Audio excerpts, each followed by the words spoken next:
Hola, hola, buenas noches, ¿ahí me escuchan? Buenas noches, sí, doctor. Perfecto, pues creo que ya estamos todos. Vamos iniciando el día de hoy con un tema de oclusión intestinal. Los voy a ir ahí interrumpiendo y cuestionando conforme vayamos avanzando. Este sí es un tema un poquito más dinámico, también un poquito más corto, entonces no creo que nos tardemos las 2 horas que ya no estábamos tardando. ¿Vale? Entonces, si estamos listos, iniciamos. Gracias, doctor. Bueno, pues buenas tardes, compañeros. Buenas tardes, doctor. Nosotros vamos a hablarles sobre obstrucción intestinal. El equipo está conformado por Maritza Piedra, Karen Valdés, Vanessa Reyes y su servidor, Christopher Cano. La siguiente, por favor. Bueno, pues empecemos con la definición y pues como su nombre nos lo dice, la obstrucción intestinal es una interrupción del tránsito intestinal. Esto va a impedir que se expulsen gases y heces por el recto. Vamos a ver que esta obstrucción intestinal puede ser propiamente dentro del intestino, puede estar dentro de la pared del intestino o fuera del intestino. Entonces, es propiamente eso, ¿no? Pues sí, bloqueo del flujo de tanto gases como de heces. La siguiente, por favor. En cuanto a esta enfermedad, vamos a ver que puede afectar a cualquier edad, no tiene una edad en específico. Su mortalidad es relativamente baja, de 3.5 al 6%, pero cuando se presenta en ancianos, esta se eleva prácticamente al doble, se eleva hasta 7 al 14%. La principal causa de esta obstrucción es por adherencias postoperatorias. Estas se presentan con una frecuencia del 75% y después de una cirugía hay un riesgo de un 20% de que se presenten estas adherencias. Después, en segundo y tercer lugar, tenemos a las hernias de pared, o también a las hernias inguinales y a las neoplasias. Se menciona también que en países en desarrollo las enfermedades infectocontagiosas como la ascaridiasis intestinal e incluso la tuberculosis son también causas frecuentes, inclusive pueden llegar a ser la principal causa de la oclusión intestinal. La siguiente, por favor. Y bueno, como causas, lo que les mencionaba, ¿no? Hace rato, que pueden ser intraluminales, intramurales o extraluminares. Entre las causas intraluminales tenemos a los cálculos biliares, a los besoares, cuerpos extraños, parásitos e incluso el impacto fecal. En las intramurales, las neoplasias, la estenosis por isquemia, hematoma intramural, artresias, entre otros. Y en las extraluminales, aquí es donde se encuentran las que les comentaba hace rato, estas adherencias, las hernias y las neoplasias metastásicas, entre otras. La siguiente, por favor.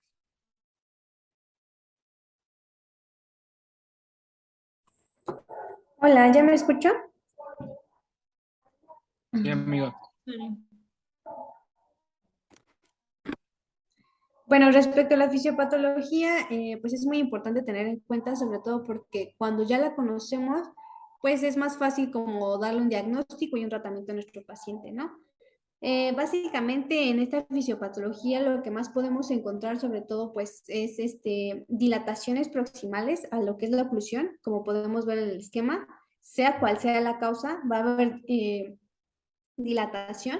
También encontraremos lo que es el fenómeno secretorio intraluminal, que básicamente es el paso de lo que son pues sí, las proteínas hacia el lumen intestinal y la acumulación de secreciones tanto intestinales como del propio consumo de alimentos.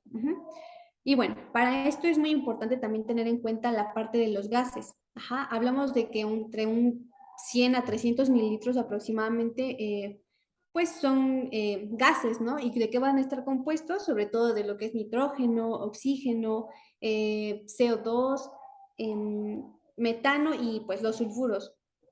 Ajá, que como tal pues son los que propician el mal olor.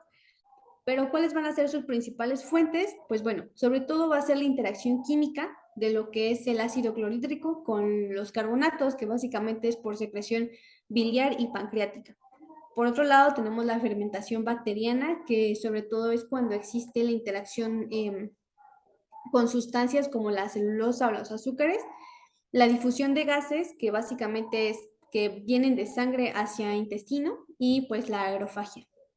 Ahora, Aquí hay que tener muy en cuenta el tipo de actividad que realiza nuestro paciente. ¿A qué me refiero con esto? Muchas veces cuando nuestro paciente se encuentra realizando actividades o de pie, la mayor cantidad de, pues, de los gases pues, son eructados. Sin embargo, cuando el sujeto pues, se encuentra en reposo o en decúbito, pues toda la burbuja aérea se desplaza hacia lo que es la región pues anterior del abdomen, ¿no? Provocando así lo que son las flatulencias. Esto como en una fisiología normal, ¿no? Y a grandes rasgos. Ahora, cuando existe esta oclusión, obviamente todos esos gases se van a ver acumulados en esta distensión proximal y no solamente van a ser gases, sino también líquidos. Ajá, no solamente producidos por la propia alimentación, sino también producidos por lo que es la secreción pancreática, biliar y pues por el propio intestino, ¿no? Siguiente, por favor. Ay, bueno, era justo lo que les mencionaba, ¿no? En este esquema podemos ver cómo es que entra, pues, el aire por el consumo oral, por así decirlo, la interacción que tiene a nivel gastrointestinal, cómo es que ciertas, pues, bacterias pueden llegar a fermentar lo que son los azúcares y bueno, sí, provocar o, sí, a provocar mayor concentración de gas, y bueno, entre otras. Siguiente, por favor. Bueno, ya pasando a la distensión y pues el edema de la pared, es importante mencionar que, como les decía, el contenido intestinal no solamente es gas en la fisiopato, sino también hablamos de agua, electrolitos, nutrientes, entre otras, ¿no? Entonces, por esto hay que tener muy en cuenta cuáles van a ser las secreciones tanto orales como gastrointestinales. Hablamos de que normalmente nosotros producimos hasta 900 mililitros al día, pero ¿cómo van a estar repartidas? Se habla que tenemos de 700 a 1500 mililitros producidos por la saliva, de 800 a 2000 de jugo gástrico, de 500 a 600 de bilis y de 1000 a 2000 por jugo pancreático. Ahora, a esto se le va a sumar también 200 mililitros de lo que es la secreción intestinal. Todo esto nos va a condicionar, pues, por la propia oclusión, que se propicie una distensión y sobre todo, pues, edema de la pared, porque a la entrada intraluminal de nuestro intestino solo van a pasar las proteínas y esta acumulación de proteínas va a condicionar, pues, que exista una mayor fermentación de lo que son los gases y la aparición de lo que es las propias bacterias, principalmente las que conocemos o las más comunes suelen ser Escherichia coli, Streptococcus fecalis, Klebsiella, y muchas veces esto, o bueno, la presencia de todas estas bacterias nos provoca que no solamente se queden concentradas ahí, sino también que se vayan hacia los ganglios linfáticos o hasta la sangre, provocando pues lo que es una sepsis y hasta un choque séptico. Siguiente, por favor. Y bueno, básicamente del cuadro clínico tenemos que es pues historia clínica y exploración física. En general los pacientes suelen presentar pues dolor abdominal tipo cólico, que al inicio puede ser leve, pero conforme va aumentando el tiempo de evolución puede incrementar. También podemos encontrar lo que es náuseas y vómitos. Ya para la exploración física depende mucho si es una obstrucción simple o avanzada. Porque en una obstrucción simple, por lo general en 24 horas los pacientes no suelen desarrollar tantos signos y síntomas, pero sí va a estar muy presente sobre todo pues la crisis dolorosa. Sobre los signos pues vitales, básicamente van a estar normales, pero pues los pacientes pueden llegar a presentar lo que es deshidratación, ¿no? Ya pasando más a la semiología, por ejemplo, en la percusión sobre todo encontraremos pues dolor difuso, ¿no? Y que puede ser muchas veces inespecífico.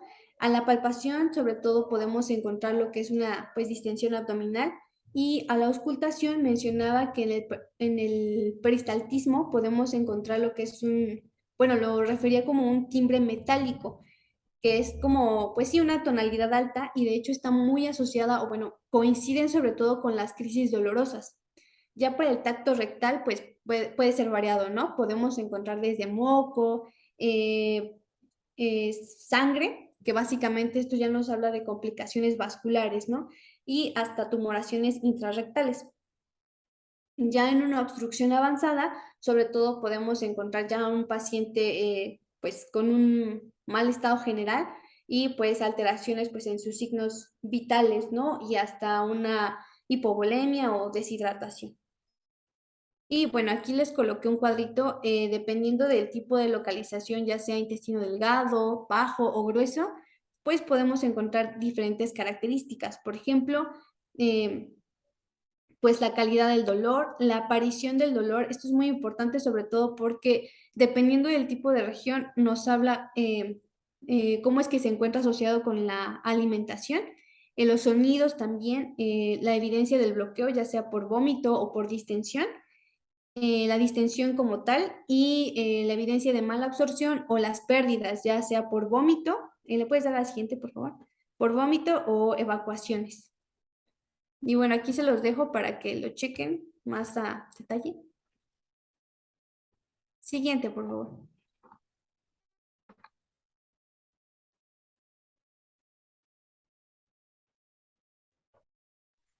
Y bueno, entrando ahora a la parte de los estudios de laboratorio y de gabinete, vamos a ver que son útiles para el reconocimiento y la confirmación de la causa de la obstrucción. A estos pacientes hay que estarlos monitoreando frecuentemente con la toma del hematocrito, los electrolitos, en especial el sodio, el calcio, el magnesio, el potasio, y también el nitrógeno de urea, la amilasa sérica, y hay que calcular la osmolaridad sérica. En estos pacientes, cuando hay una obstrucción de intestino delgado, vamos a ver que se disminuye el potasio, el calcio y el magnesio. También se van a disminuir otros en la obstrucción de intestino delgado crónica, que estos no se miden tanto en los laboratorios, como es el zinc, cobre, hierro y el ácido fólico, pero estos también se van a encontrar disminuidos en estos pacientes. En su caso de la biometría hemática, este nos va a reportar anemia cuando hay un caso de sangrado y también se va a elevar el hematocrito, esto debido a una hemoconcentración que se da por deshidratación. También la hiperosmolaridad, la hipernatremia y el aumento del nitrógeno ureico sanguíneo se va a observar cuando hay una deficiencia de líquidos. Esta deficiencia de líquidos se da secundaria a esta hemoconcentración que se da también. Y pues tenemos que cuando esta deshidratación y la pérdida de líquidos va incrementando, se va a presentar también acidosis metabólica. Esta acidosis metabólica resulta del efecto combinado de la deshidratación, de la cetosis y también de pérdidas de secreciones alcalinas. En cuanto al recuento leucocitario, también este nos va a hablar mucho de qué tipo de obstrucción es la que tenemos, ya sea simple, estrangulada o de oclusión mesentérica o perforación. Esto depende de sus niveles. Cuando se encuentra en una leucocitosis leve que va de 10,000 a 15,000, es una obstrucción simple. Cuando va de 15 a 25,000, o sea, una leucocitosis moderada, ya es como en casos de estrangulación. Y cuando es una leucocitosis grave por arriba de los 25,000, estamos hablando de una oclusión mesentérica o de perforación. A su vez, la amilasa sérica puede estar elevada en casos de peritonitis y también tenemos que va a haber una disminución de la vitamina K, ya esto tanto en obstrucción intestinal alta o baja, y esto nos va a causar una deficiencia en la producción de proteínas de la coagulación, por lo tanto nos conlleva a una coagulopatía subsecuente. La siguiente, por favor. Gracias. Y ya en cuanto a estudios de radiología o de imagen también, tenemos que el estudio radiológico, este es el gold estándar para el diagnóstico de la obstrucción intestinal. Esta se utiliza una radiografía de abdomen simple y esta nos va a permitir diferenciar si el origen es funcional o mecánico o si es una compresión extrínseca del intestino. También hay distintas posiciones, las cuales son de utilidad, como es placas simples de abdomen en decúbito. Estas nos van a mostrar el patrón gaseoso y densidades de otras estructuras. Y cuando se toma en abdomen de pie, estos también revelan el patrón aéreo en esta posición y la existencia de aire libre subdiafragmático. Aquí en las imágenes podemos observar, una es de tórax, la otra es de abdomen simple. En la de tórax lo que vamos a encontrar de forma normal es la cámara gástrica. Ahí está marcada con el nombre de la cámara gástrica. Esta se encuentra en el hemidiafragma izquierdo, pero mencionan que podría llegar a verse incluso una en el lado derecho, pero esta es muy raro que se llegue a ver. La más común es esta del lado izquierdo. En cuanto a la radiografía de abdomen simple, aquí podemos ver el intestino grueso, podemos ver todas sus porciones. Se ve como una acumulación de aire en ciertas porciones también, pero en el intestino delgado, en esta sí no se va a ver en una radiografía de abdomen simple, estando todo normal. La siguiente, por favor. Ok, entonces, antes que nada, una disculpa, pero mi internet está muy inestable, entonces, si prendo ¿cómo se llama? La cámara, mi audio se va como a desfasar. Entonces, bueno, ahora sí, ya también empezando con, pues, como los signos que vamos a ver en lo que va a ser la obstrucción, vamos a tener que una triada para la obstrucción de intestino delgado. Se dice que en esta nos vamos a encontrar lo que va a ser la dilatación de las asas delgadas, como lo podemos ver aquí, que va a ser o que va a corresponder a que sea mayor a 3 centímetros, como lo marca como en todas estas partes rojas. Vamos a tener la presencia de diversos niveles ¿cómo se llama? Hidroaéreos, que estos van a estar causados o van a ser secundarios a que existe una falta de fuerza peristáltica.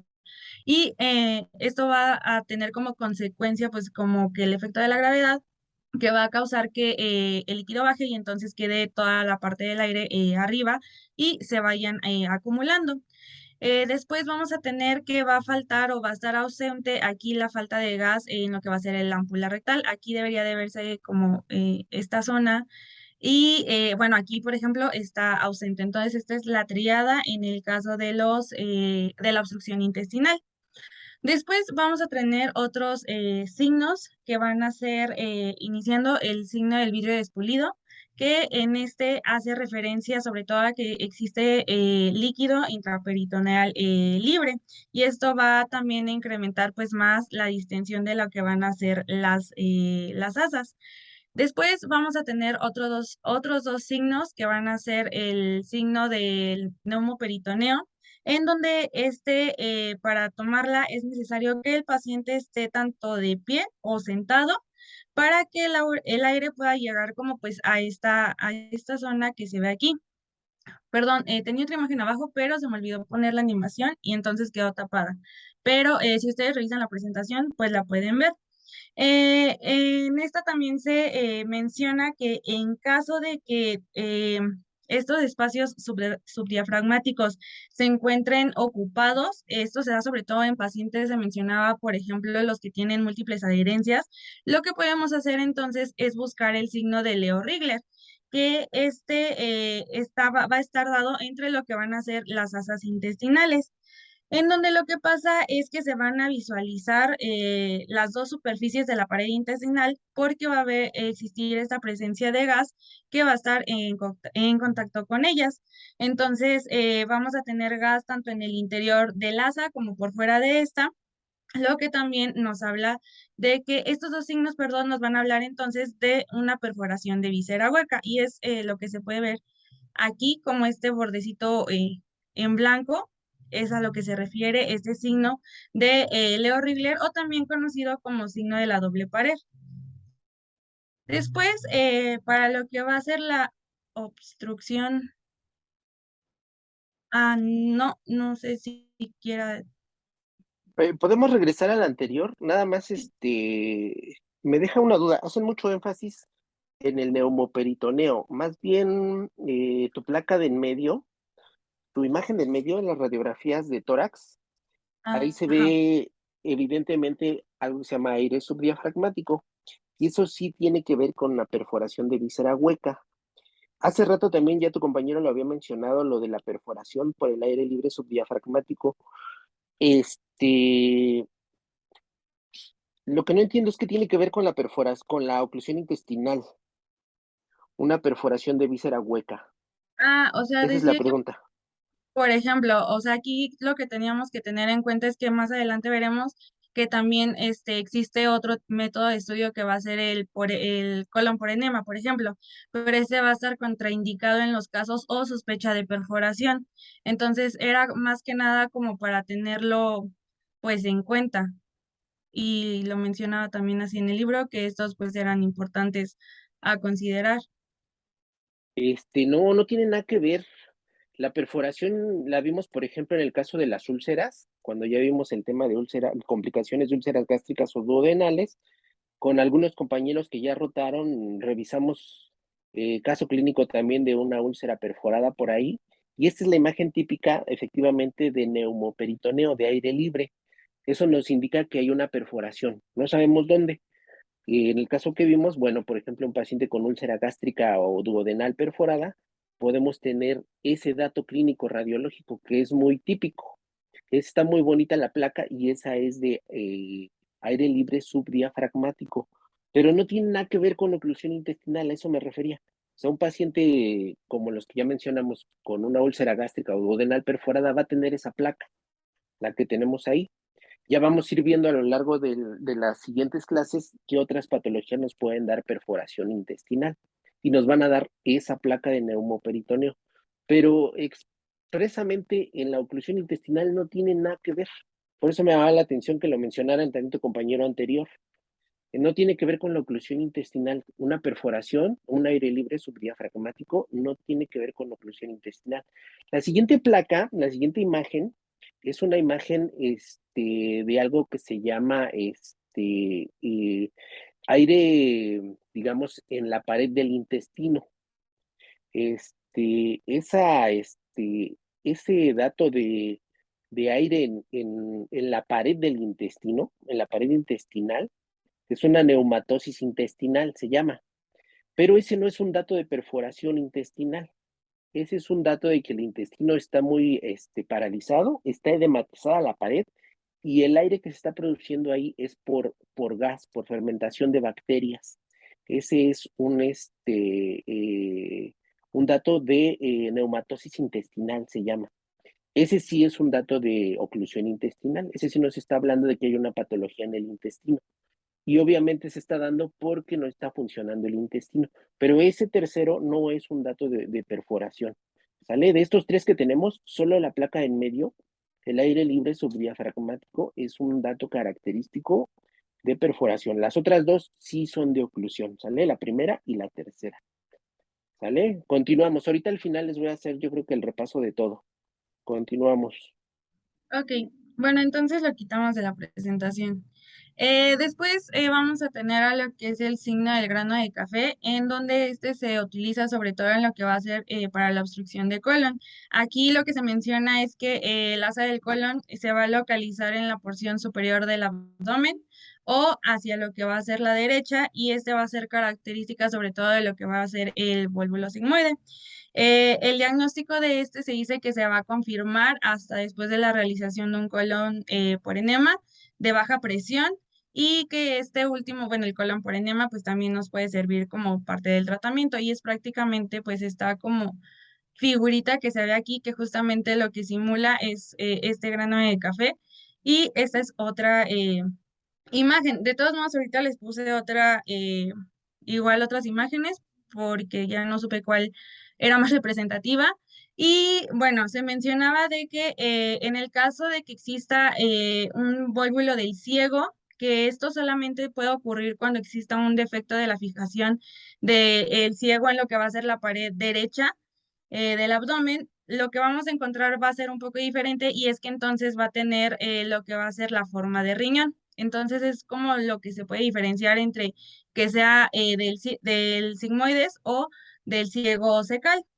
Sin embargo, se mencionaba que lo que había que considerar en el caso de que sea cecal es que por la movilidad que va a tener el ciego, esta imagen podía ser muy variable de persona en persona. Entonces, podía encontrarse esta forma de riñón o podía no encontrarse. Ok, ahí tantito te voy a volver a interrumpir. En esa parte, en esa última placa, las demás están muy bien. Esa última placa de vólvulo cecal, tú misma lo dijiste, nada más quiero que me hagas como el análisis. ¿Por qué crees que no pudiera hacer esa placa un vólvulo cecal? Porque está del lado izquierdo. Exactamente, muy bien, exactamente. El ciego, acuérdense, está del otro lado y abajo. Es donde generalmente vamos a encontrar el apéndice también o la patología de apendicitis. Entonces, por eso es que no, esa placa no puede ser un vólvulo cecal. ¿Sale? Pero muy bien, muy bien, muy bien razonado. Y Continuamos. Bueno, nada más aquí era como una imagen de un volvulo sigmoides, cómo se ve cuando se hace la cirugía. Y estas son otras placas que encontré también del signo del grano de café, que como ven, pues es como esta, sobre todo esta imagen característica. Había Así otro es. que mencionaban que era ver cómo estas, la presencia de las tres líneas bien delimitadas. Y bueno, aquí también se puede ver. Digo, en esta es un poco más difícil de apreciar, pero es por el tamaño que es más amplio. Exactamente, pero están muy bien las tres placas, ¿eh? Y justo pusiste ahí el grano de café para que vean cómo si tiene un parecido, enorme. Y recuerden, la principal causa de aquí de grano de café o de vólvulo es de sigmoides. La segunda causa es de transverso.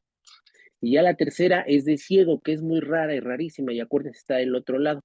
Si medio le interpretan, sobre todo la placa en medio, vean cómo la línea del medio del grano de café se inclina hacia la fosa ilíaca izquierda del paciente. Es por la orientación del sigmoides, del mesenterio del sigmoides. ¿Vale? Continuamos. Ok, después vamos a tener otra segunda triada que va a corresponder a la triada de Rigler y esta se va a presentar sobre todo en lo que va a ser casos de ilio biliar. En esta triada va a estar compuesta por lo que va a ser la presencia de aerobilia o también lo referían como neumobilia y es la presencia de aire en lo que van a ser las vías biliares. También vamos a tener la litiasis biliar en ilion terminal que va a estar aquí, o signos de obstrucción intestinal.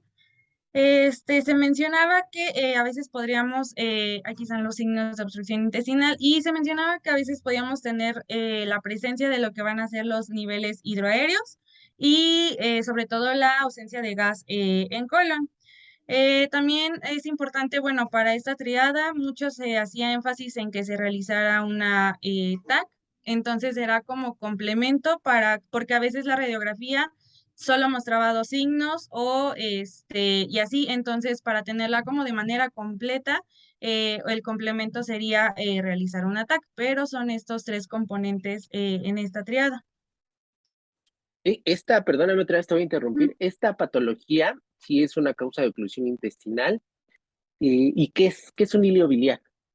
Esta va a ser la obstrucción intestinal mecánica que va a estar causada porque va a existir el impacto de los cálculos biliares en lo que va a ser ya el tracto gastrointestinal, porque se mencionaba que podía ser secundario a que exista una comunicación anormal entre el sistema biliar y el intestino delgado. Entonces, esto podía dar esta obstrucción y que de hecho se podían encontrar, bueno, había otras imágenes en donde no solamente estaba un cálculo biliar, sino que podían ser varios obstruyendo varias partes. Muy bien, muy bien. ¿Todos le entendieron? Digo, la definición está excelente. ¿Todos entendieron? ¿Tienen duda de qué es un ilio biliar?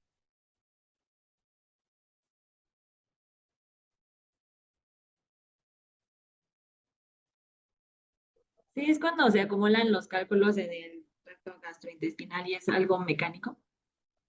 Más o menos, pero ¿por qué se acumulan?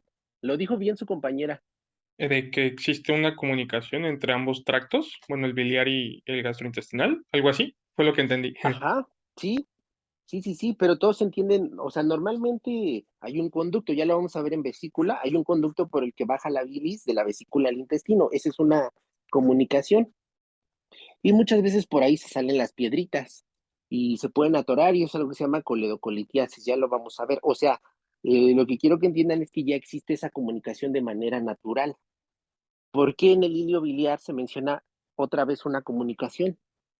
¿O todos entienden que esa comunicación se da por esa comunicación, digamos, la fisiológica, por ahí salen los litos o cómo?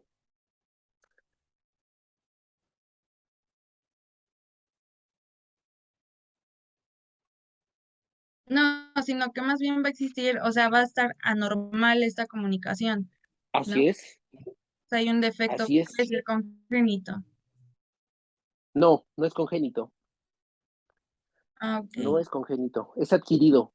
Y lo que pasa, justo por eso, o sea, digo, ya nos hicimos un paréntesis aquí, Lo que pasa es que la vesícula generalmente son litos grandes. Cuando la vesícula llega a ser litos grandes, como la verdad la tomografía no le veo nada, ningún dato, pero la placa está muy bonita. Ahí la flecha de la placa de abdomen, la flecha blanca, está señalando el lito. Justamente, exactamente, vean ese lito. Es un lito grande, es un lito enorme, lo podríamos decir así, y la ubicación donde está ese lito es, digamos,